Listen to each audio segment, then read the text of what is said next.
தமிழரின் பாரம்பரிய திருவிழாவை கொண்டாடுவோம். புத்தாடை பொங்கலோடு the Chennai silks. Let the celebrations begin. Champions trophy 2025 இன்னும் கொஞ்ச நாட்கள்ல வரப்போகுது. ஆல்மோஸ்ட் வந்து பார்த்தீங்கன்னா ஒரு ஜான் எண்டு வந்தாலே முடிஞ்சுது. அடுத்து நேரம் பிப்ரவரியில் அந்த ஒரு மிகப்பெரிய திருவிழா தான் வரப்போகுது. பட் அதுக்கு முன்னாடி வந்து பார்த்தீங்கன்னா இந்தியாவுக்கும் இங்கிலாந்துக்கும் இடையே ODI அண்ட் T20 சீரிஸ் இருக்குது. So T20 சீரிஸ்க்கான T20 squad team India வந்து அனௌன்ஸ் பண்ணியிருக்காங்க.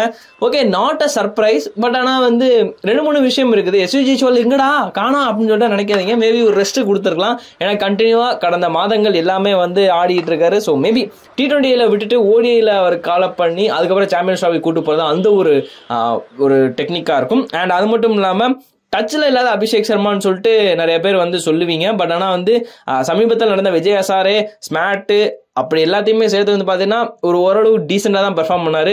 மறுபடியும் ருத்ராஜா ஒதுக்குறாங்க அப்படின்னு தான் வந்து நம்ம சொல்ல வேண்டியதாக இருக்கு. மற்றபடி வேற ஒன்றுமே சொல்ல முடியலங்க நம்மளால. சஞ்சு சாம்சனுக்கு என்ன பண்ணிட்டு இருந்தாங்களோ அதே மாதிரி தான் ருத்ராஜுமே பண்ணிட்டு இருக்காங்க. எஸ், அஃப்கோர்ஸ் ஒரு 150க்கு அப்புறம் வந்து பார்த்தீங்கன்னா ருத்ராஜ் பேட் வந்து நம்ம பெருசாக பார்க்கல. அகைன்ஸ்ட் அர்ஷதீப் சிங்குமே வந்து பயங்கரமாக திணறினாரு. அர்ஷதீப் சிங் சும்மா செம்மையா வச்சு செஞ்சாரு அந்த ஒரு match. I think quarter final நினைக்கிறேன். ஸோ அதுவுமே வந்து பயங்கரமா இருந்தது. ஸோ மேபி இந்த ஒரு சில காரணத்தினால ருத்ராஜ் மறுபடியும் ஒமிஷன் ஆயிருக்கலாம். அண்ட் அது மட்டும் இல்லாமல் வழக்கம் போல என்ன நடக்குமோ பாலிடிக்ஸ் அது கூட நடந்திருக்கலாம். அண்ட் இன்னொன்று ரிஷப் பண்ட் என்னடா காணோம் அப்படின்றதெல்லாம் வந்து எல்லாரும் வந்து சீரியஸ் ஆயிடாதீங்க. ஆல்மோஸ்ட் 75க்கும் கிட்டத்தட்ட T20 ஆடிட்டாரு. ஸ்ட்ரைக் ரேட் வந்து அண்டர் 130 அப்படின்ற ஒரு விஷயம் வந்து நோட் பண்ண வேண்டியதா இருக்கு. பை ஸ்டாட்டிக்கே நான் வரேன். ஸோ இது வந்து நான் இதுக்கு முன்னாடி சிட் அண்ட் டாக் வீடியோ பண்ணப்பமே வந்து சொல்லியிருந்தேன். ரிஷப் பண்ட் வந்து T20 கூட எடுத்துக்கலாம் அப்படின்னு சொல்லி தான் சொல்லியிருந்தேன். பட் ஆனால் அவங்க வந்து அதை கேட்டாங்களா இல்லையான்னு தெரியல, அதை அவங்க எடுத்துக்கல.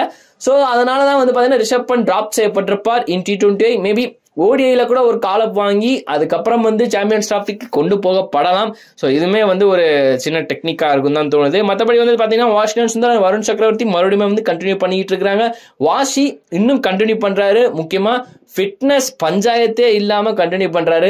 அதுதான் மிகப்பெரிய ஒரு நல்ல விஷயமா பார்க்கப்படுது. அண்ட் அது மட்டும் இல்லாம லாலான்னு செல்லமா அழைக்கப்படுற Mohammed Shami back to T20 squad. ரொம்ப வருஷமா எஸ் 2023க்கு அப்புறம் வந்து பாக்குறோம் அவரை.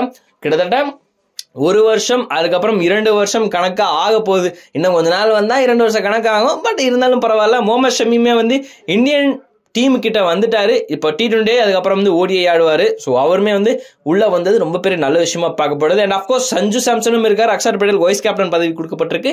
ஃபைன், எல்லாமே ஃபைன். இந்த ஸ்குவாடை பத்தி என்ன நினைக்கிறீங்க அப்படின்னு தாராளமா கீழே கமெண்ட் பண்ணுங்க. ருத்ராஜுக்கு வழக்கம் போல என்ன சொல்லுவீங்களோ அதையுமே தாராளமா சொல்லுங்க.